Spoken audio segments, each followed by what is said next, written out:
Good afternoon, AP Calculus students. Just as a reminder, calculus is requiring you to know all of the math that you've been doing your whole life to be able to do some really neat problems. So what we're going through today will be a review, but it's really important that we're understanding what's going on for this because with this material, you're going to be able to do a lot of cool stuff as the year progresses.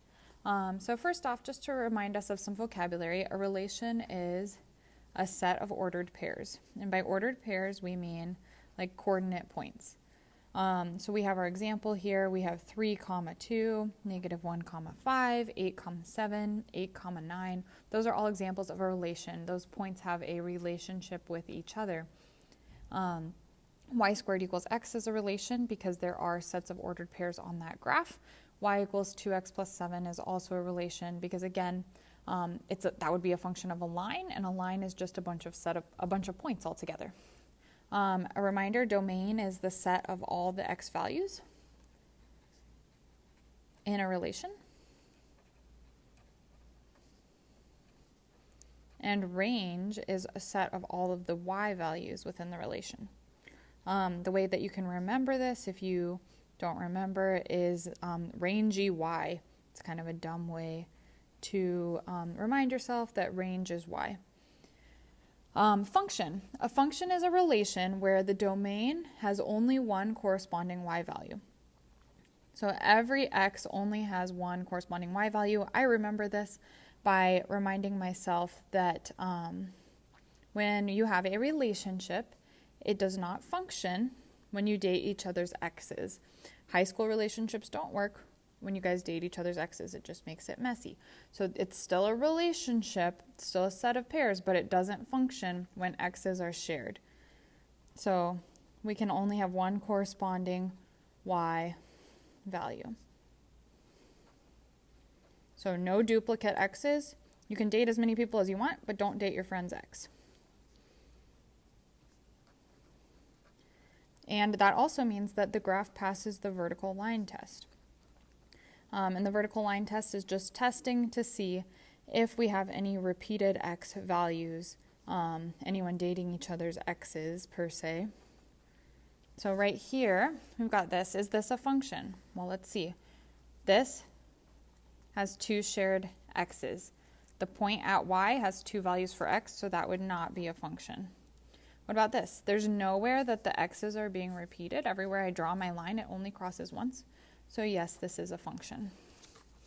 Right over here in the corner, again, there's nowhere that we have multiple x's being shared, so this would be a function. Here, we got some problem areas. We draw a vertical line, and we see it crosses 2 times, so that would not be a function. Here, we're good to go. We don't have anywhere where we're sharing any x's, so we are a function. And same thing here, another function right here on our final parabola there. All right, so the next thing that we're getting into is we have our function, y equals 3x minus 7. We say y is a function of x. Another word for the y values is that it's the dependent variable. It's dependent upon what we plug in for x, and x is the independent variable. We can plug anything in, but this y is dependent upon what we plug in for x. To determine domain, and again, remember domain on the previous page, we said the domain is the set of all the x values in the relationship. In a singly defined function, domain is assumed to be all of the real numbers, which you can use this symbol to say all real numbers, this fancy R, unless it's restricted explicitly with a domain statement or implicitly by containing the following structures. So it's saying domain is automatically going to be all real numbers unless that we have one of these conditions. The variable in the denominator. We can't divide anything by 0. So whatever is down there, this denominator cannot be 0. Because you can't take something and divide it into nothing. That just doesn't make sense. Unfortunately, we can't have 50 cookies and make them disintegrate. So then the next one is that if we have a radicand of an even index, so that means that we have something here that is even. So like the square root of 4? That's good, right? Because that's 2. But what about the square root of negative 4? Do we have two numbers that can multiply to give a negative? Unfortunately, no. So that would give us a domain of x is greater than or equal to 0. We can't have any negatives underneath the radical if it's an even number there. However, we could do the third root of negative 8 because negative 2 times negative 2 times negative 2 does equal 8. So that one actually works out for us. However, if it's an even number here, it has to be greater than or equal to 0. It has to be positive. So now we also have in our logs, our log function, it has to be positive as well. And it cannot be 0. We can't take the log of 0. So those are our restrictions. So now we have these following ones. Find the domain of the following. Does this have any of our restrictions? Does it have a variable in the denominator? A radicand of an even index or a log? It does not, so it would be all real numbers. This is a log function here. This one, it says that whatever's here has to be greater than 0. So what we do is we set that up, we set it greater than 0, and then we solve. So we know in this case, x has to be greater than 3. We do not have an even index, so that's okay. We have all real numbers. Can do whatever it wants. We can have a negative there. Here, we have a denominator, so we know that the denominator cannot equal 0. So we have to look at what value would make that equal 0. We could solve it if you can't think about it right in your head there. We know x equals 2 would make that function equal 0, so it's impossible for x to be 2 in this case because that would give us a 0 in our denominator. And this last one, they kind of gave you the answer there for you. It gives you the domain in the function. So this one has a restricted domain, so you know that that's already implied. Even though this doesn't have any zeros or radicands or logs, it's still, it has to follow the rules of the function. So you're always just looking for these 3 cases to see if there is a restricted domain. So the next part that we're going to get into is determining range. And remember, that's our y values. Range is generally determined from a complete graph. Maximums and mins are confirmed using calculus. Yay, we get to learn how to do that this year. Get excited. Okay, so symmetry. We're looking at y-axis symmetry. So for every point xy, there exists a point negative xy. So what that means is that we have this mirror straight down the y-axis. So if we put a mirror here, we would see the same thing on both sides. For a positive x, we get y, and then at the negative x, we would get that same y value. So this would mean that a function is even. A function is considered even if it has y-axis symmetry. For x-axis symmetry, for every point xy, there is a point x comma negative y. This is a mirror image across the x-axis. If we put a mirror right there, we would see it. This is not a function. Why?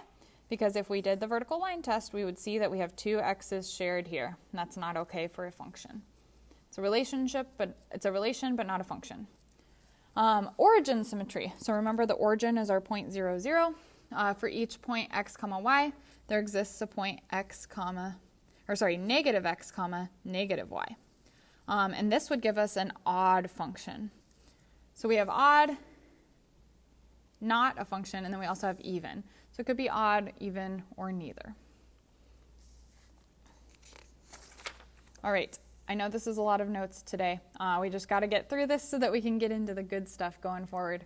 Polynomial function is a shortcut to determine if it's odd or even. So this helps us so that we don't have to actually look at the graph and see if it's symmetric. So if all the powers of x are even, the polynomial function is even. So if we had something like this, all of our powers of x are even. If all the powers of x are odd, and remember that would be an imaginary one, then that function would be odd. If the powers are mixed, it would be a neither. So if we have like x to the 5th plus x to the 4th, that would be a neither.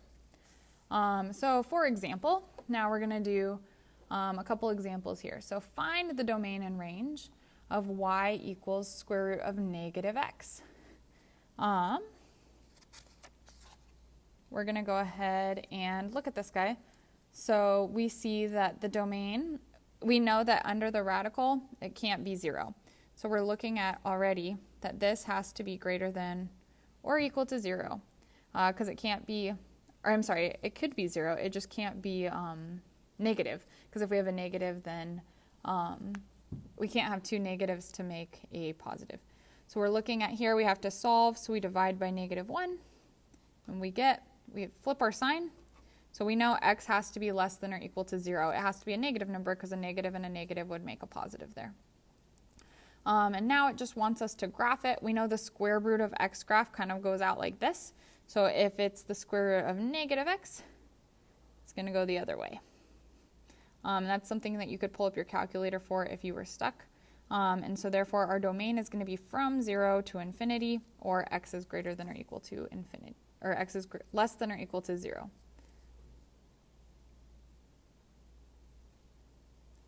Here, hold on, that's not a correct domain, because that would be from 0 to infinity. We want this to be less than 0. So this would be from -infinity to 0. Sorry about that, guys. All right, next, to determine if it is odd, even, or neither. For this one, we're looking at our powers of x. We see an even power, and that's all that's there. This one, it's giving us a fraction, so for this one, we would actually have to graph it. You could pull up your graphing calculator and plug that in, or if you remember what these kind of functions look like, we know it's going to be something like this, which is going to be a neither, because it's not symmetrical about the x or the y-axis, or the x-axis or the origin. So now these are just some functions that we really need to make sure that we're memorizing just the general gist of the graph. Y equals x is going to be a line. For anything for x squared, we know that that's a parabola. And these are things that we need to be able to think about off the top of our head. If you don't know these, you want to go back and study these. X to the third power is going to be, and we remember that there's always one less hoop than there is the power. So since this has a power of 2, there's one loop. Since this has a power of 3, there's 2 loops. 1/2 power square root, that's going to be our half. It's actually half of a parabola going sideways. And then our 1/3 power is going to be like a sideways cubed function. Absolute value, we take our line, and then wherever it was a negative, it turns up and goes positive, so it makes a V. Exponential function shoots straight up because it's growing exponentially. And then our log function is going to look something like this. So these are functions that you want to be able to memorize to know off of the top of your head.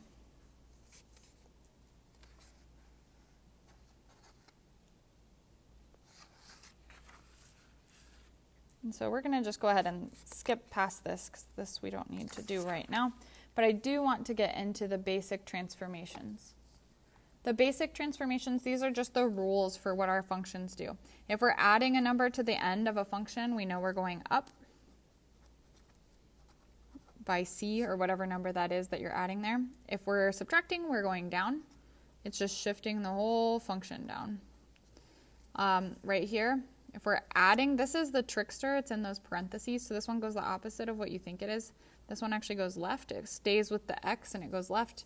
And then if we are doing the subtraction, that means that we're actually going right. So don't get tricked by the trickster here. The way I remember it is they're in parentheses, so it looks like they're wearing a mask, which people who wear masks are never honest about who they are, so there's your trickster. C of f of x, so that's actually going to be a vertical stretch, because this one's greater than 1, it's stretching it out. But if it's less than 1 here, if it's a fraction, it's going to be a vertical shrink. Now we have f of c of x, so this one's going to be a horizontal shrink, because that c is inside with the x. In this case, where it's greater than 1, if it's a large number in there, it's actually going to shrink it. And if it's a fraction in there, it's actually going to stretch it. So these ones are the opposite of each other. F of negative x is going to be a horizontal reflection. And negative f of x, that one's a nice easy one to remember. It's just a vertical reflection. It flips upside down.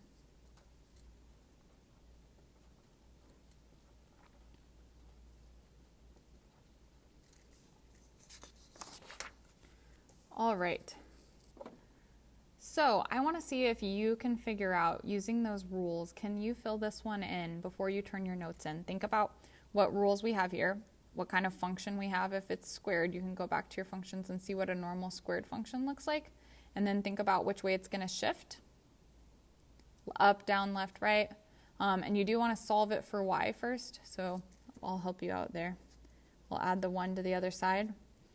So think about what rule is happening with this 2. And I'll even help you out. The squared means that it's going to be a parabola.